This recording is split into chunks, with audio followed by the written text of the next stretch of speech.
சிறகடிக்க ஆசை சரியில்லை டுடே எபிசோடில் நம்ம விஜயா இருந்துட்டு மறுபடியும் சிந்தாமணி தேடிட்டு போகிறாங்க. நீங்கள் சொன்ன மாதிரியே நான் அந்த மீனவை வீட்டை விட்டு வெளியே துரத்திட்டேன் அப்படின்ற மாதிரி சொல்கிறாங்க.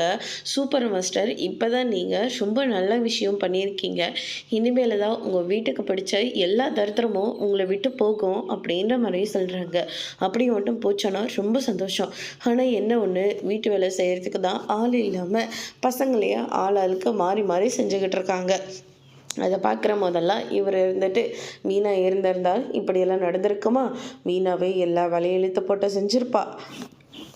தேவையில்லாமல் நீ தான் அவளை வீட்டை விட்டு வெளியே அனுப்பிட்டுன்னு சொல்லி எதுக்கு எடுத்தாலையும் என்கிட்ட சண்டை மட்டும்தான் அவர் போட்டுட்ருக்காரு அப்படின்ற மாதிரி நம்ம விஜயா வந்து சொல்லிக்கிட்டு இருக்காங்க. இப்போ என்ன மாஸ்டர், உங்களுக்கு வீட்டு வேலை செய்கிறதுக்கு ஒரு ஆள் வேணும் அவ்வளோதானே? எனக்கு தெரிஞ்சவங்க நிறைய பேர் இருக்காங்க, அதில் ஒரு ஆளை உங்கள் வீட்டுக்கு நான் அனுப்பி விடுறேன் அப்படின்ற மாதிரியே சொல்லிக்கிட்டு இருக்காங்க.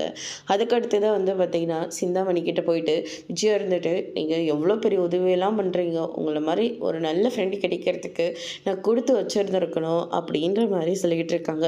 எனக்கும் இத்தனை வருஷமா ஃப்ரெண்டுன்னு ஒருத்தி இருக்காளே பார்வதி, ஆனால் இப்போ என் வீட்டில் என்ன நடந்தால் என்னன்னு சொல்லிட்டு அவள் பாட்டுக்கு ஷூட்டிங்கு அது இதுன்னு சொல்லிட்டு ரொம்ப சந்தோஷமாக இருக்கா அப்படின்ற மாதிரி சொல்லிக்கிட்டு இருக்காங்க.